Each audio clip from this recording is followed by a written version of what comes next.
Ça coûte combien vraiment un site internet? Ah, la fameuse question. Elle a l'air toute simple comme ça, mais en réalité, la réponse est super complexe. Aujourd'hui, on va décortiquer ensemble tout ce qui se cache derrière le prix d'un site web, histoire d'y voir un peu plus clair. C'est la grande interrogation de plein d'entrepreneurs, de porteurs de projets. On voit passer des offres à quelques centaines d'euros, et puis d'autres qui grimpent à des dizaines de milliers. Alors comment on s'y retrouve là-dedans? Comment savoir quel est le juste prix pour ses propres ambitions? Franchement, cette analogie, elle est parfaite. Elle met le doigt pile sur le cœur du problème. Le prix d'un site, ce n'est pas un chiffre magique qui sort d'un chapeau.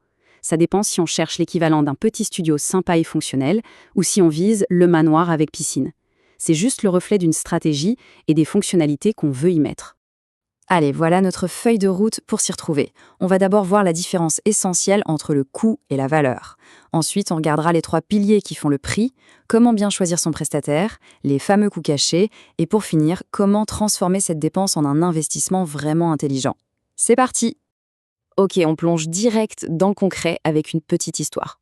Parce que l'erreur la plus classique, c'est de se focaliser uniquement sur le prix le plus bas, sans jamais penser au retour sur investissement. Alors, je vous présente Marc. C'est un artisan super doué dans son domaine qui voulait juste une petite présence sur Google.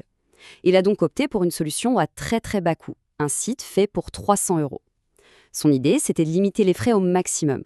Et 6 mois plus tard, le constat est sans appel. Le site était super lent, plein de bugs, et pire, la page contact ne marchait même pas.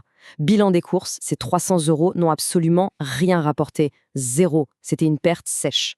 Un peu dépité, on peut le comprendre, Marc a décidé de tout reprendre à zéro, mais cette fois-ci avec une approche pro. Il a investi 400 euros dans un site bien pensé, bien structuré, avec un design fait pour ses clients et des textes qui donnent envie. Et là, c'est le jour et la nuit.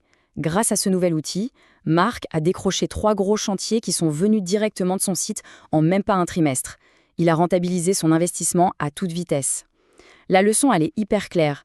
Un site à 300 euros qui rapporte zéro est bien plus cher qu'un site à 400 euros qui génère des dizaines de milliers d'euros de chiffre d'affaires. Ce qui compte, c'est la valeur générée, pas le prix sur l'étiquette. D'accord, mais alors qu'est-ce qui explique de tels écarts de prix? Pour bien comprendre, il faut voir la création d'un site un peu comme l'assemblage d'une voiture. Il y a 3 grands éléments qui vont déterminer le budget final. Ces 3 piliers, ce sont le moteur, la carrosserie et le carburant. Chacun demande une expertise bien spécifique et a un impact direct sur la performance et, bien sûr, le coût du site. Allez, on regarde ça de plus près.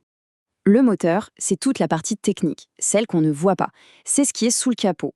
On peut partir sur un système de gestion de contenu comme WordPress, c'est plus rapide, donc moins cher, ou alors on peut développer une solution entièrement sur mesure, ce qui offre une flexibilité totale, mais là, le coût n'est plus le même. Ensuite, la carrosserie. C'est ce qu'on voit en premier, évidemment, le design. Mais attention, ce n'est pas juste une question de faire joli.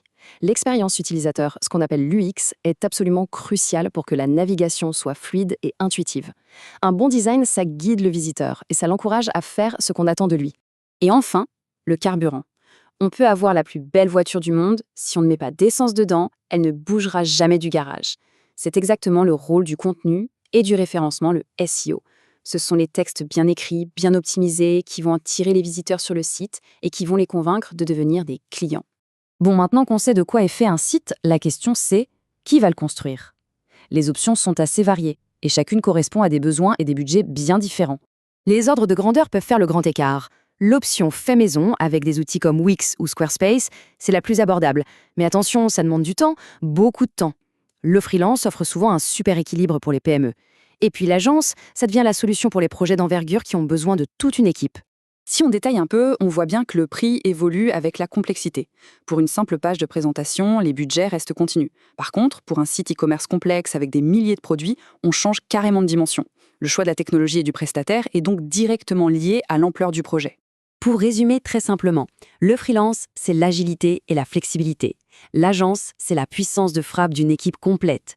Et il y a une troisième voie qui est super intéressante, le collectif de freelance, qui combine les expertises de plusieurs spécialistes, mais sans les frais de structure d'une grosse agence. Très bien. Maintenant, un point qu'on oublie très souvent, mais qui est essentiel, les frais qui arrivent après la mise en ligne du site. Parce que le prix sur le devis, ce n'est que le début de l'histoire. Un site web, c'est comme une voiture. Je reviens à mon analogie. Une fois qu'on l'a, il faut payer l'assurance et l'essence pour qu'elle roule. Pour un site, ça se traduit par l'hébergement, la maintenance pour les mises à jour et la sécurité, les abonnements aux outils et surtout le budget pour créer du nouveau contenu et en faire la promotion.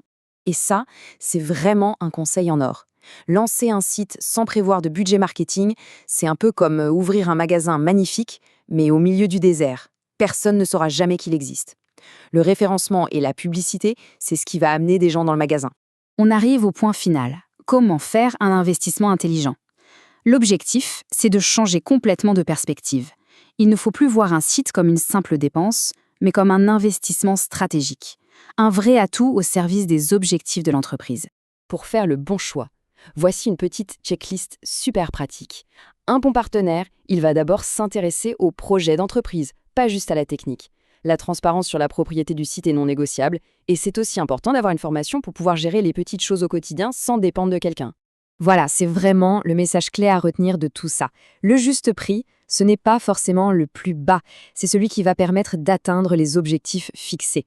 Essayer d'économiser quelques centaines d'euros au départ peut faire perdre des milliers d'euros en opportunités et en chiffre d'affaires plus tard.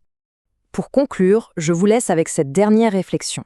Un site web bien conçu, il travaille 24 heures sur 24, 7 jours sur 7. Il ne prend jamais de vacances, il peut être le meilleur commercial, le meilleur ambassadeur. La vraie question, au fond, ce n'est pas combien ça coûte, mais plutôt combien ça peut rapporter.